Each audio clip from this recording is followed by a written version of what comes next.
Sharjah سے واپس آیا تو کراچی ایئرپورٹ پہ اترا، طارق جمیل صاحب کو مجھے فون ہے دامت برقرار ہوا کہ بھائی کراچی میں کچھ ساتھی ہیں. میں نے کہا جی میں خود کراچی میں ہوں اور میں ان سے بات میں نے کہا کر لے. تو میں بڑی خلاصہ تک بات کیا تو مجھے وہ ساتھی ملے. میں نے کہا بھائی کیا مسئلہ ہے؟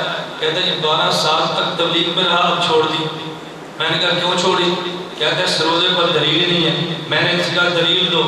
کہتے ہیں دلیل نہیں، ہم نے چھوڑ دیا. تو میں جماعت کے ساتھ ہی بیٹھے تھے. کہتے ہیں مولانا دلیل مانگتا ہے. میں نے کہا دو. کہتے ہیں دلیل تو ہمارے پاس بھی نہیں ہے. میں نے کہا کیوں شروع کیا؟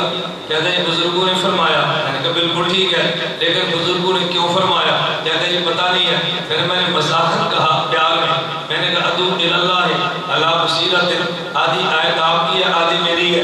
کیا مطلب؟ ادعو الی اللہ آپ کے ذمہ، علی بصیرۃ میرے ذمہ. میں نے کہا سروزہ آپ کے ذمہ، سروزے کی دلیل میرے ذمہ. وہ کہتا ہے جی آپ بتائیں دلیل ہے؟ میں نے کہا بالکل ہے. کہتا ہے کیا دلیل ہے؟ میں نے کہا یہ بتاؤ کسی مسئلے کے لیے دلائل کتنے ہیں؟ 4. نمبر 1 قرآن، نمبر 2 سنت، نمبر 3 اجماع اور نمبر 4 قیاس شرعی. 4 دلائل ہیں. کہتا ہے جی چاروں کو مانتا ہوں. میں نے کہا صحیح بخاری میں حدیث ہے، نبی پاک صلی اللہ علیہ وسلم نے فرمایا کہ 5 نمازیں پڑھو ثواب 50 کا ملتا ہے. 5 نمازیں پڑھو ثواب 50 کا ملتا ہے. صحیح مسلم کی حدیث ہے اگر ایک بندے نے رمضان کے روزے رکھے پھر شوال کے 6 روزے رکھے کان صیام الدہر کلہ، اجر پورے سال کا ملتا ہے. 5 نمازوں اور 50 اجر کیوں ہے؟ 1 ماہ اور 6 شوال کے روزوں پہ سال کا اجر کیوں ہے؟ یہ دلیل قرآن میں ہے. من جاء بالحسنۃ فلہ عشر امثالھا. اگر بندہ ایک نیکی کرے اللہ اس کو اجر 10 سے ضرب دے کے کرتے ہیں. 5 نمازوں پہ اجر 50 کا ملا ہے. 1 ماہ رمضان پہ اجر 10 ماہ کا ملا ہے. 6 شوال کے روزوں پہ اجر 60 دن کا ملا ہے. 60 دن کے 2 ماہ بنتے ہیں. 10 ماہ میں 2 کو جمع کریں تو 12 بنتے ہیں. میں نے کہا ہمارے اکابر رائے گڑھ والوں نے غور کیا. اللہ فرماتے ادعو الی سبیل ربک، تمہیں دعوت دینی چاہیے. بلغ ما انزل، تبلیغ بھی کرنی چاہیے. اللہ دعوت اور تبلیغ کے کتنے دن لگائے. اللہ نے حساب تو دیا نہیں ہے. اگر آپ کہیں پورا مہینہ تبلیغ کرو تو لوگ کہیں گے بیوی کا کیا بنے گا، بچوں کا کیا بنے گا، کاروبار کا کیا بنے گا، اسکول کالج کا کیا بنے گا، دفتر کے نظام کا کیا بنے گا. ہمارے کعبے نے اس کام کو پھر نماز و روزے پر قیاس فرمایا ہے. اور میں بھی 5 نمازوں اجر 50 کا ہے، 10 گنا اجر بڑا ہے.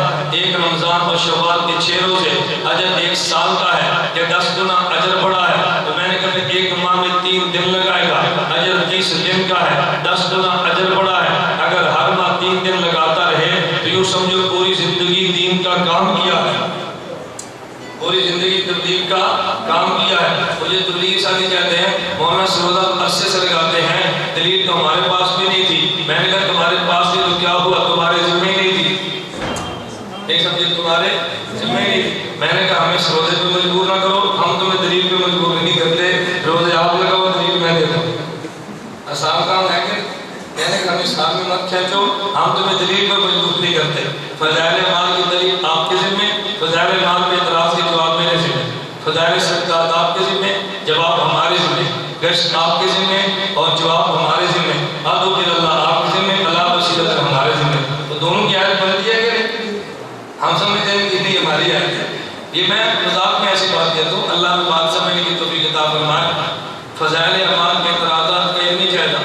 چھوٹا سا پاک صاحب کتابچہ ذرا جیب میں رکھیں، فضائل اعمال کی تعلیم کریں. جب اعتراض ہو پھر فضائل اعمال بند کریں، وہ کتابچہ کھول لیں. انشاءاللہ دوبارہ